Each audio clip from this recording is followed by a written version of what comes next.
शिव पुराण श्री रुद्र संहिता प्रथम खंड 8वां अध्याय। ब्रह्मा विष्णु को भगवान शिव के दर्शन। ब्रह्मा जी बोले, मुनिश्रेष्ठ नारद, हम दोनों देवता घमंड को भूलकर निरंतर भगवान शिव का स्मरण करने लगे। हमारे मन में ज्योतिर्लिंग के रूप में प्रकट परमेश्वर के वास्तविक रूप का दर्शन करने की इच्छा और प्रबल हो गई। शिव शंकर गरीबों के प्रतिपालक, अहंकारियों के गर्व को चूर करने वाले तथा सबके अविनाशी प्रभु हैं। वे हंस पर दया करते हुए हमारी उपासना से प्रसन्न हो गए। उस समय वहां उन सूक्ष्म ध्वनि से ओमनाद स्वरूप से सुनाई देता था। उस नाद के विषय में मैं और विष्णु जी दोनों यही सोच रहे थे कि यह कहां से सुनाई पड़ रहा है। उन्होंने लिंग के दक्षिण भाग में सनातन आदित्वाकार का दर्शन किया, उत्तरी भाग में उकार का, मध्य भाग में मकार का और अंत में ओमनाद का साक्षात दर्शन एवं अनुभव किया। दक्षिण भाग में प्रकट हुआ आकार का सूर्य मंडल के समान तेजोमय स्वरूप और उत्तर भाग में दिखा तो वह चंद्रमंडल की भांति स्थित था, जिनके शुरू एवं अंत का कुछ पता नहीं था तथा सत्य, आनंद और अमृत स्वरूप परम ब्रह्म परायण ही दृष्टिगोचर हो रहा था। परंतु यह कहां से प्रकट हुआ है? इस अग्नि स्तंभ की उत्पत्ति कहां से हुई है? ये शक्ति सोचने लगे तथा इसकी परीक्षा लेने के संबंध में विचार करने लगे। तब श्रीहरि ने भगवान शिव का चिंतन करते हुए वेद और शब्द के अम्वक्ष से युक्त हो अनूप अग्नि स्तंभ के नीचे जाने का निर्णय लिया। मैं और विष्णु जी विवाद करते हुए शिव का चिंतन कर रहे थे। तभी वहां एक ऋषि प्रकट हुए। उन्हीं ऋषियों के द्वारा परमेश्वर विष्णु ने जाना कि इस शब्द ब्रह्मरूप शरीर वाले परम लिंग के रूप में साक्षात परम दयात्मक महादेव जी प्रकट हुए हैं। ये चिंता रहित रुद्र हैं। परमात्मा शिव का वाचक प्रणव ही है।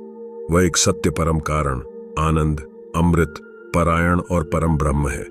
प्रणव के पहले अक्षर अकार से जगत के बीजभूत अर्थात ब्रह्मा जी का बोध होता है। दूसरे अक्षर उकार से सभी के कारण श्रीहरि विष्णु का बोध होता है। तीसरा अक्षर मकार से भगवान शिव का ज्ञान होता है। सृष्टिकर्ता उकार मोह में डालने वाला और मकार नित्य अनुग्रह करने वाला है। मकार अर्थात भगवान शिव बीज और बीज के स्वामी हैं, तो अकार अर्थात ब्रह्मा जी बीज हैं। उकार अर्थात विष्णु जी योनि है। महेश्वर बीजी बीज और योनि है। इन सभी को नाद कहा गया है। बीजी अपने बीज को अनेक रूपों में विभक्त करते हैं। बीजी भगवान शिव के लिंग से उकार रूप योनि में स्थापित होकर चारों तरफ ऊपर की ओर बढ़ने लगा। वह दिव्य अंड कई वर्षों तक जल में रहा। हजारों वर्ष के बाद भगवान शिव ने इस अंड को दो भागों में विभक्त कर दिया। तब इसके दो भागों में से पहला सुवर्णमय कपाल ऊपर की ओर स्थित हो गया, जिससे स्वर्णलोक उत्पन्न हुआ तथा कपाल के नीचे के भाग से 5 तत्वों वाली पृथ्वी प्रकट हुई।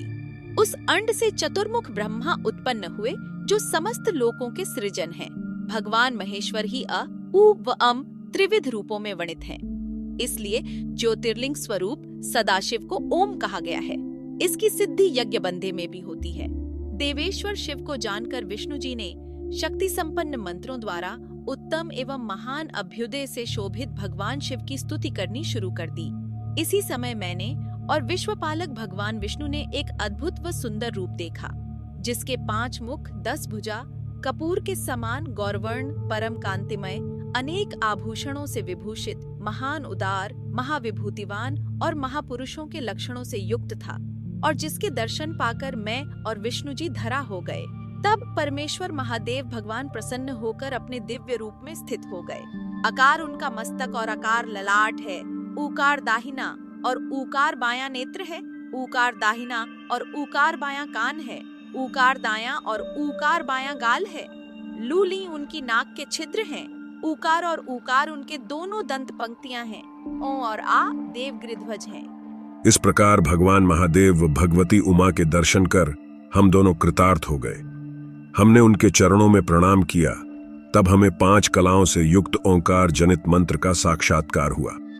तपश्चात महादेव जी ओम तत्त्वमसि महावाक्य दृष्टिगोचर हुआ, जो परम उत्तम मंत्र रूप है।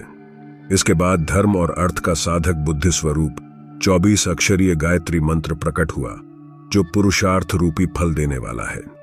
तपश्चात मृत्युंजय मंत्र, फिर पंचाक्षर मंत्र तथा दक्षिणामूर्ति व चिंतामणि का साक्षात्कार हुआ। इन 5 मंत्रों को विष्णु भगवान ने ग्रहण कर जपना आरंभ किया। ईशों के मुकुट मणि ईशान है, जो पुरातत्व पुरुष हैं।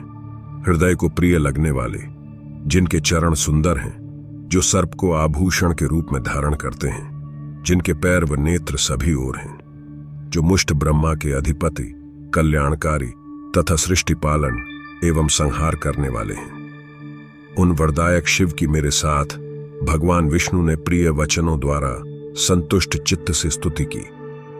हर हर महादेव। प्रिय श्रोताओं, हमारे पॉडकास्ट के इस एपिसोड को सुनने के लिए आपका बहुत बहुत धन्यवाद। अगर आपको यह एपिसोड पसंद आया हो तो कृपया हमारे चैनल को सब्सक्राइब करना ना भूलें।